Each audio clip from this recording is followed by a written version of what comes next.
ஸ்ரீமதே ராமானுஜாய நமஹ. ஜெய ஜெய ஸ்ரீ சுதர்சன, ஜெய ஜெய ஸ்ரீ சுதர்சன.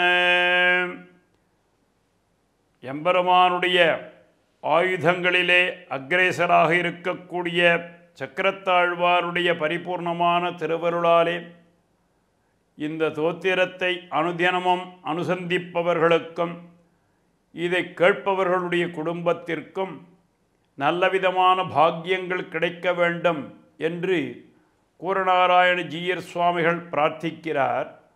அந்த பிரார்த்தனையிலே இன்றைய தினம் இவருடைய சத்ருக்கள் இங்கிருந்து இங்கே விலக வேண்டும் என்று பிரார்த்திக்கிறார். சத்ருன் சம்ஹர மாம் ரக்ஷ ஸ்ரீயம் தாபய தேஹிமே என்று ஹனுமானை பிரார்த்திப்பது போல இங்கே சுதர்சன பகவானை இவர் பிரார்த்திக்கிறார். அப்போ சத்ரு என்பவர்கள் எல்லாம் எங்கேயோ லங்கையிலேயும் வெளி உலகில்தானே இருக்கிறார்கள், நமக்கென்ன வந்தது என்று சில பேர் நினைக்கலாம். ஆனால் இவர்களுடைய சொல்லை கேட்காமலே இருக்கக்கூடியவர்கள் இவர்களுடைய சரீரத்திலேயே இருக்கக்கூடியவர்கள். மனம் என்பது இவர்களுக்கு வசப்படாது. கர்மா என்பது செய்ய வேண்டுமேயாகில் அதற்கு எத்தனையோ விதமான இடைஞ்சல்களை ஏற்படுத்தக்கூடியது. கண் என்பது கார்த்தால் எழுந்து எம்பெருமான பார்ப்போம்னு சொன்னாக்க ஏதோ ஒன்று வேண்டாத விஷயத்தை எல்லாம் பார்க்கக்கூடியது. காது என்பது இருக்கே, அந்த இந்திரியமானது நல்ல விதத்தை கேட்போம் என்று ஆரம்பித்தோமேயாகில் எத்தனையோ விதமான கெட்ட விதமான விஷயங்களை எல்லாம் கேட்க தூண்டுகிறது. இப்படி இந்திரியங்கள் எல்லாமே இவனுக்கு சொல்படி கேட்காமல் பலவிதமான இடைஞ்சல்களை ஏற்படுத்துவது கூட ஒரு விதமான சத்ரு என்று சொல்கிறார். பஞ்சராத்திர ஆகமத்திலே ஜிதந்தா ஸ்தோத்திரத்தில் சொல்லும் பொழுது இந்திரியாணி மயா ஜேதும் அசக்கியம் புருஷோத்தமா என்று சொன்னார். அப்போ இந்திரியங்களை எல்லாம் என்னால் கட்டுப்படுத்த முடியவில்லை. அதுதான் உன்னிலாவிய ஐவரால் குமைதீத்தி என்னையுன் பாதபங்கயம் நன்னிலா வகையே நலிவானின்னமென்னுகின்னாய் என்று ஐவரால் குமைதீத்தி. அந்த பஞ்ச இந்திரியங்கள் இருக்க, இவைகளுக்கு நான் தான் சாதம் போட்டு வளர்க்குறேன், ஆனால் நான் சொல்கிறபடி கேட்குமோ அப்படின்னு பார்த்தால் அது நமக்கு நேர் எதிராகத்தான் மாறுறதே ஒழிய, சத்ருவாகத்தான் மாறுறதே ஒழிய மித்திரனாக மாறமாட்டேன்றது எம்பெருமானே, அதை நீர்தான் மாற்றி கொடுக்க வேண்டும் என்று இந்த தோத்திரத்திலே விண்ணப்பிக்கிறார்னு சொல்கிறார்.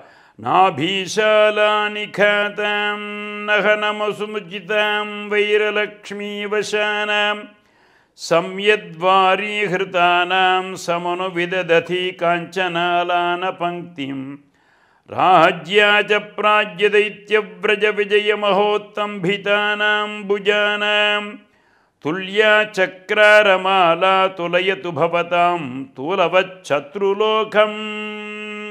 உம்முடைய சத்ருக்களாக இருக்கக்கூடிய இந்த இந்திரியங்கள் எல்லாம் உமக்கு வசப்பட்டு, அதாவது சுதர்சன பகவானுடைய வழிபடக்கூடிய இந்த ஜீவகோடிகள் எல்லோருக்கும் வசப்பட்டு இவன் சொல்லும்படி கேட்கக்கூடியதான வசமாக ஆகட்டும். அந்த எதிரிகளாக இருக்கக்கூடிய மனப்பான்மையை மாற்றட்டும் என்பதைத்தான் இந்த தோத்திரம் சொல்லுபவர்களை எல்லாம் இந்த மாதிரியான பாக்கியத்தை கொடுப்பீராக என்று சக்கரத்தாழ்வாரிடம் பிரார்த்திக்கிறார்னு சொன்னார். நாபீஷாலானி காதாம் நகனசமுச்சிதாம் வைரலக்ஷ்மி வசானாம் சம்யத்வாரி ஹிருதானாம் சமனு விதததி காஞ்சனாலான பங்கிம் ராஜ்யாஜ பிராஜ்யதைத்யவ்ரஜ விஜய மகோத்தம்பிதானாம் புஜானாம் துல்யா சக்ரரமாலா துலயது பவதாம் தூலவச் சத்ருலோகம் என்று இந்த சத்ருக்களுடைய தீர்த்தங்களையெல்லாம் தூர்வாரி அவர்களை எல்லாம் மித்திரர்களாக மாற்ற வேண்டியது சுதர்சன பகவானே, உம்முடைய கிருபையினால்தான் நடக்க வேண்டும். இந்த சத்ருக்களை நாசம் செய்து எல்லோரையும் எனக்கு மித்திரர்களாக ஆக்குவீராக என்று பிரார்த்திக்கிறார். நாமும் அதை போலவே பிரார்த்தித்து நமக்கு நம்முடைய சன்மித்திரர்களை பெறுவோமாக என்று சொல்லி அமைகிறார். இங்கே ஜெய ஜெய ஸ்ரீ சுதர்சன, ஜெய ஜெய ஸ்ரீ சுதர்சன ஸ்ரீமதே ராமானுஜாய நமஹ. மேலும் இது போன்ற சிறப்பான நிகழ்ச்சிகளை காண இப்போவே லைக் பண்ணுங்க, ஷேர் பண்ணுங்க, மறக்காம சப்ஸ்கிரைப் பண்ணுங்க.